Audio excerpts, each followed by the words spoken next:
Bonsoir à tous, ravi de vous retrouver pour ce journal présenté et préparé par les équipes de TV78. Nous sommes le lundi 30 mai, au sommaire aujourd'hui. Plus de 4000 collégiens de la 6e à la 3e se sont rendus à Versailles pour un pentathlon des arts. Au programme art de la scène, art visuel, numérique, architecture et littérature. Une journée pour faire découvrir le château et son histoire. Face à la pénurie de personnel, l'Académie de Versailles organisait ce lundi 30 mai un job dating. Objectif, compléter ses effectifs et préparer la rentrée prochaine. Plus de 400 postes sont à pourvoir dans les Yvelines. La rectrice de l'Académie sera avec nous pour faire le point. Et puis, à l'approche du premier tour des élections législatives qui aura lieu le 12 juin prochain, nous faisons le point sur les enjeux du scrutin à venir dans les Yvelines. Focus aujourd'hui sur la 9e circonscription.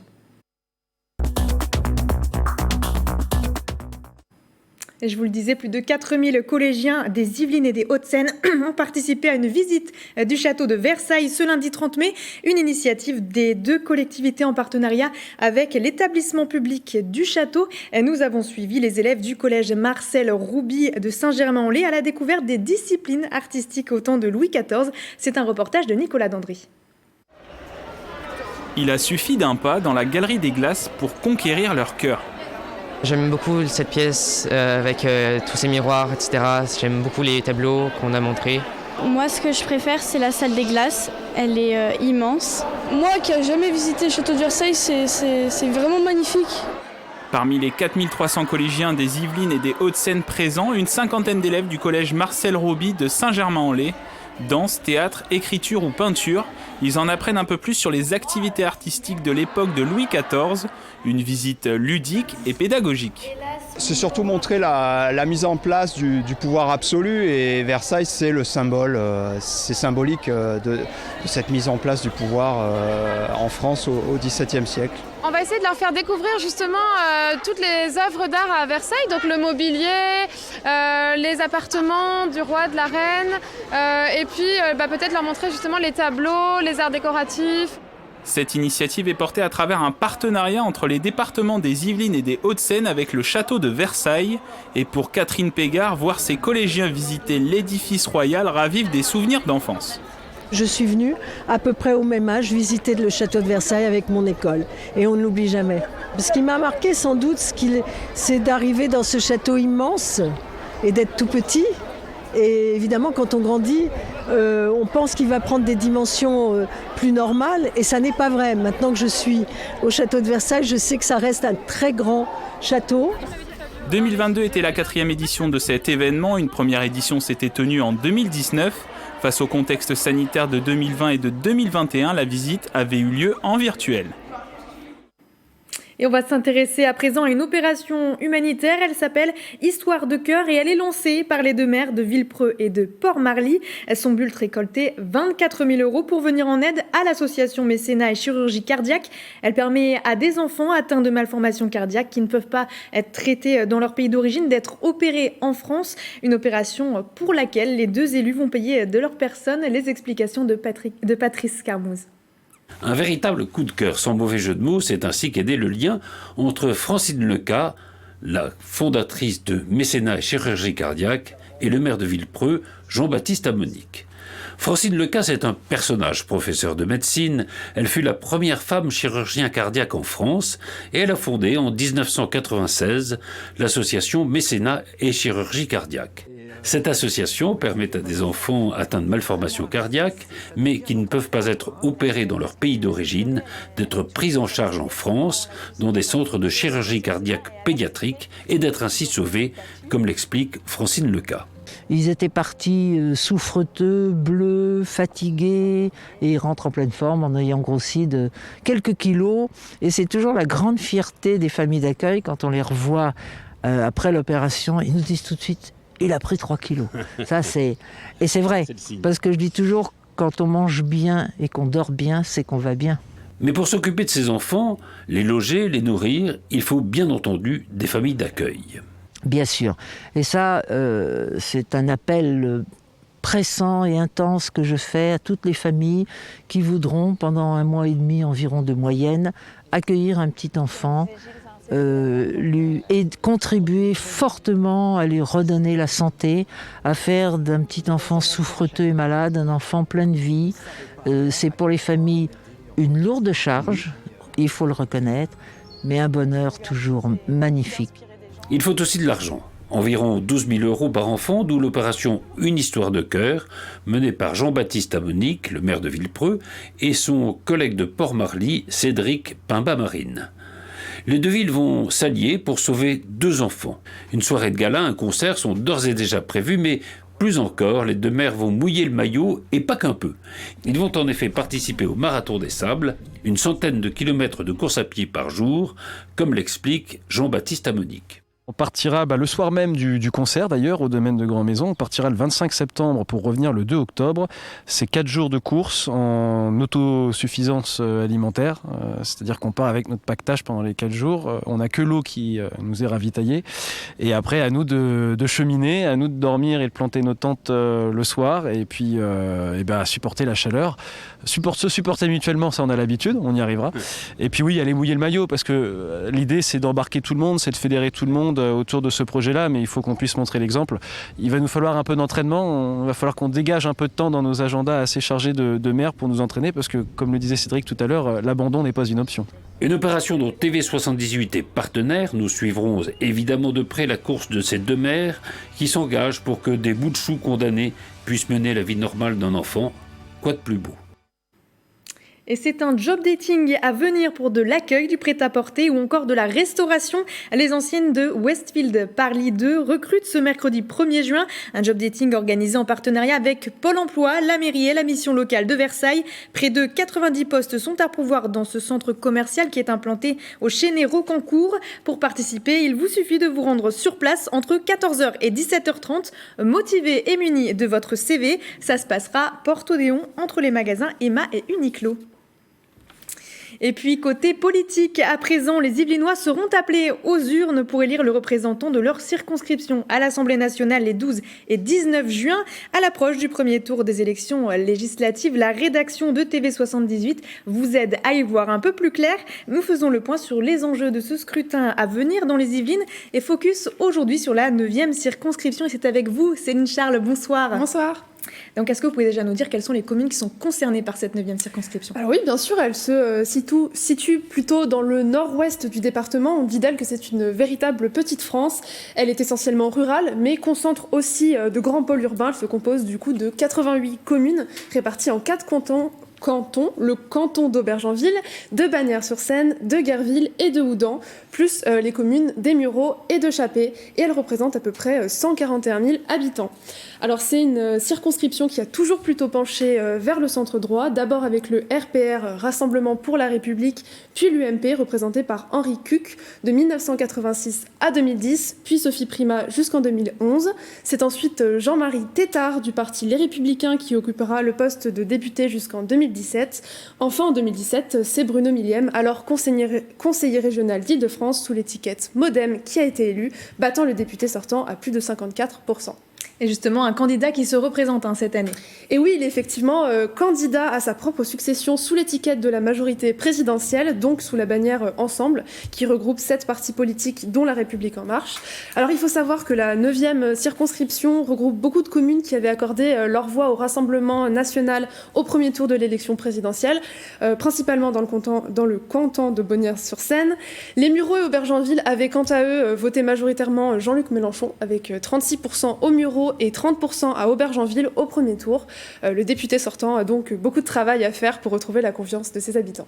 Et il y aura aussi 13 autres candidats donc, sur cette circonscription. C'est là où il y a le plus de candidats dans les Yvelines ? Et oui, en fait, ils sont beaucoup à se disputer la 9e circonscription. 6 femmes contre 8 hommes au total. Alors, parmi les autres candidats, on retrouve Babette de Rosière, conseillère régionale d'Île-de-France depuis 2015. Alors, c'est un ancien soutien de Valérie Pécresse qu'elle avait quitté en pleine campagne présidentielle. Aujourd'hui, elle dit représenter la majorité présidentielle alors qu'elle n'a eu aucune investiture officielle. Le député sortant lui a demandé de modifier ses tracts de campagne, sans succès pour l'instant.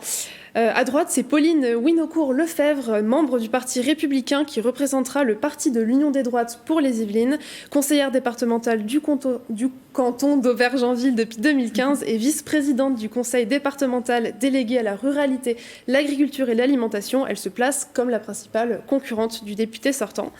À gauche, c'est un membre de la France insoumise, Victor Paya, qui représentera les NUPES, la nouvelle Union populaire écologique et sociale, à seulement 20 ans. C'est un étudiant en 3e année de philosophie à la Sorbonne et il compte axer sa campagne sur l'écologie et le bien-être animal. On retrouve également le conseiller régional d'Île-de-France, Laurent Morin, pour le Rassemblement national, qui se présente comme la seule opposition à Emmanuel Macron, Christophe Lehaut pour le parti Reconquête d'Éric Zemmour, ou encore Philippe Gomard pour le parti La Lutte ouvrière. Merci beaucoup Céline Charles pour ces explications, journaliste pour TV78. Et je vous le disais en titre, c'est une grosse opération de recrutement qui avait lieu aujourd'hui au rectorat de Versailles en partenariat avec Pôle emploi et l'APEC.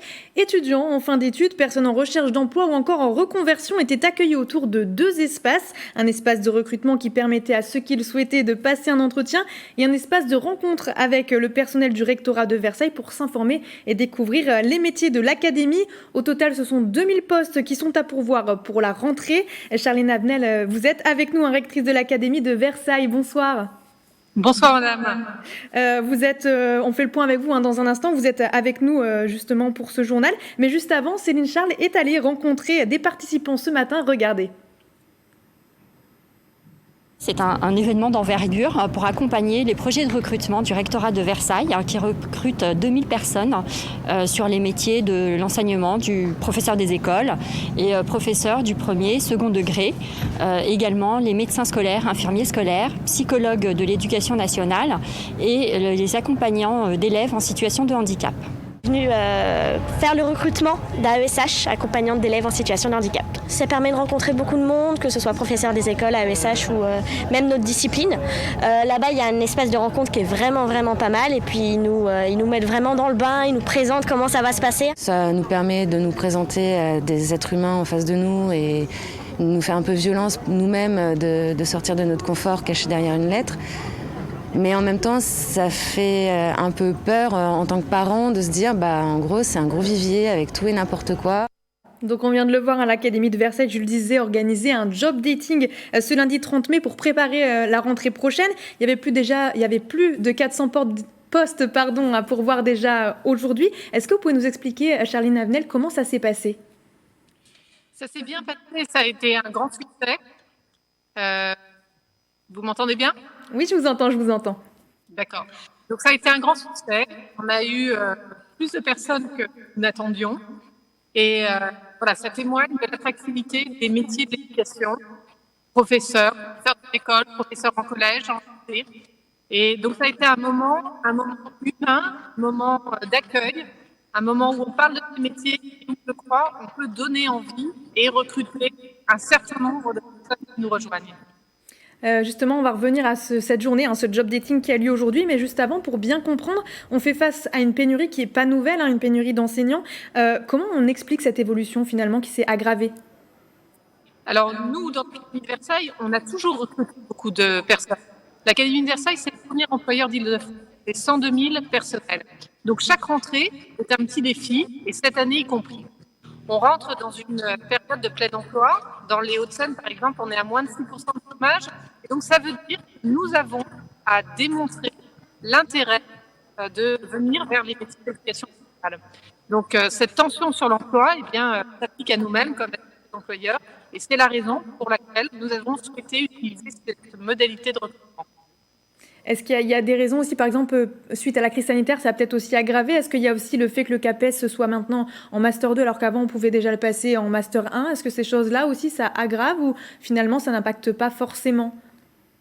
Alors, c'est une année transitoire qui est peut-être un petit peu plus compliquée que de précédentes années, mais de toute façon, c'est ce que je dis, on est un employeur fort et donc il faut conquérir notre public.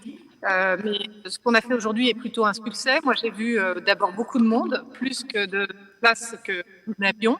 Et puis, ça a vraiment démontré l'appétence pour les métiers de l'éducation nationale. Donc là, pour revenir au job dating qui a eu lieu donc aujourd'hui, on le disait, pourquoi cette méthode de recrutement ? C'est un peu étonnant dans le domaine de l'éducation, on n'en a pas vu souvent. C'était une solution pour pallier justement ce manque ?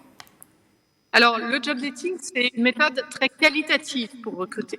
Très qualitative parce qu'on a des gens, des personnes qui sont là pour témoigner de leur expérience, qui parlent de leur travail. On avait beaucoup de questions ce matin de la part de gens qui se présentaient à nous, qui voulaient savoir comment ça se passe concrètement dans la classe, comment ils allaient être accompagnés. Donc le job dating, c'est à la fois une méthode qui nous permet de voir beaucoup de personnes, de répondre à beaucoup d'attentes, et en même temps de faire une procédure de recrutement très qualitative. Donc ça donne une visibilité. Finalement, c'était quoi les critères pour participer aujourd'hui? Tout le monde pouvait venir ou il y avait des critères en tout cas pour candidater? Alors, il y a des critères pour le recrutement, mais le job dating était ouvert aujourd'hui à tous. On avait fait un travail avec Pôle emploi pour amener vers ces journées de job dating des personnes qui sont venues en connaissance de cause. Donc, il y a eu tout un partenariat avec Pôle emploi et ça a permis vraiment de préparer les candidats. Et donc, on avait ce matin vraiment des gens qui ont envie de venir vers l'éducation nationale. Et donc, il y aura, on en parlait tout à l'heure, il y a peut-être des gens aussi qui sont là pour une reconversion. On a entendu un peu les parents qui disaient c'est une bonne chose, mais en même temps, on est un peu inquiet parce que finalement, ils n'ont pas forcément l'expérience derrière. Ça peut impacter justement la qualité de l'éducation ou pas du tout? Ils vont être accompagnés par une formation Alors, quand on recrute des contractuels comme ça, évidemment, il faut être très accompagnant. Il faut être très accompagnant sur le début des fonctions. Cela veut dire que les personnes qui vont nous rejoindre vont avoir une session d'accueil, de formation, un petit peu avant la rentrée scolaire. Ils auront d'autres formations pendant l'année. Ils auront du tutorat. On le faisait parfois pour une durée de 3 mois. Là, on va le faire toute l'année. Et puis, ils vont avoir accès à des parcours de formation. On vient de créer une école académique de formation continue. Et donc, tout cela viendra accompagner les personnes qui vont nous rejoindre. C'est absolument essentiel, bien sûr. Et on le doit aux élèves et on le doit également à leurs parents. Alors juste peut-être pour terminer, l'Académie de Versailles regroupe 4 départements, donc les Hauts-de-Seine, l'Essonne, le Val d'Oise et donc les Yvelines. Il y aura peut-être d'autres job dating à venir? On a 3 autres job dating dans les autres départements. Donc, c'était un recrutement de proximité pour les Yvelines. Nous aurons dans la suite de la semaine le Val d'Oise, l'Essonne, les Hauts-de-Seine qui feront également le même exercice. Et puis comme on a eu beaucoup de demandes et finalement qu'on a été submergés par l'envie de nous rencontrer, eh bien nous allons proposer sur le reste du mois de juin des créneaux de recrutement. Très bien. Écoutez, c'est entendu. Merci beaucoup. En tout cas, les renseignements sont disponibles sur le site de l'Académie. Merci beaucoup, Charline Avenel, d'avoir été avec nous. Je le rappelle, vous êtes la rectrice de l'Académie de Versailles.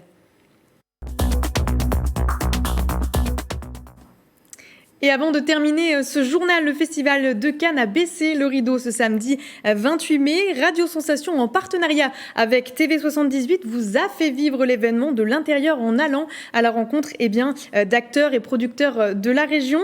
Et avant la clôture de cette grande fête du cinéma, Mathis Godefroy a rencontré le réalisateur Maga Ettori. Ils ont pu échanger sur son film Les Enfants de la Liberté. Regardez. Parmi les nombreux films présentés en marge du Festival de Cannes, celui de Maga Ettori, réalisateur des Enfants de la Liberté, un film qui traite notamment des droits fondamentaux, de l'obligation vaccinale, mais pas que. Au-delà de la problématique de la santé, c'est plus par rapport à la personne, plus par rapport à Sonia Mdouchi, qui est un portrait, on a fait un portrait d'elle, on l'a suivi pendant 6 mois. Et Sonia, c'est quelqu'un qui, on l'a vu dans un premier film, puisque Les Enfants de la Liberté, c'est une suite. Sonia, c'est quelqu'un qui a eu une enfance très très difficile, et en fait qui avait des rêves, mais des rêves de justice. Liberté! Résistance! Liberté!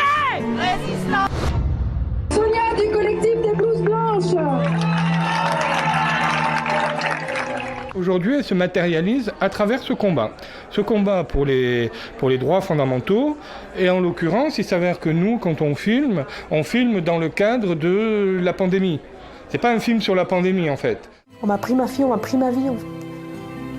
On m'a tout pris. J'ai encore du mal à réaliser qu'elle n'est plus là. C'est l'État qui est coupable de la mort de Sophia, c'est pas ses parents. Ce qu'on a fait, c'est que dans un premier temps, on est allé interviewer les gens qui ont fait les lois. On a voulu voir si c'était possible de concilier l'inconciliable. Donc on a permis à Sonia Mdouchi, la présidente du collectif des blouses blanches, de rencontrer ses parlementaires. Une grande partie du court-métrage a été tournée dans les Yvelines, au Mureau plus précisément, et c'est pour une bonne raison. C'est essentiellement au Mureaux, simplement parce que le collectif Blouse Blanche, son siège est au Mureaux. Mais après, en suivant Sonia, parce qu'on l'a suivi pendant 6 mois en fait, en suivant Sonia, effectivement, ça a rayonné un petit peu dans toute la région et c'est pas simplement sur la problématique du vaccin, c'est aussi sur la problématique des quartiers par exemple. Pour Maga Ettori, ce film est avant tout l'histoire d'une mère de famille devenant leader d'opinion dans un contexte particulier. C'est la fin de ce journal. Merci à tous de nous avoir suivis. Dans un instant, retrouvez Mickaël Elmidoro à la présentation de votre magazine sportif. Très bonne soirée à tous sur TV78.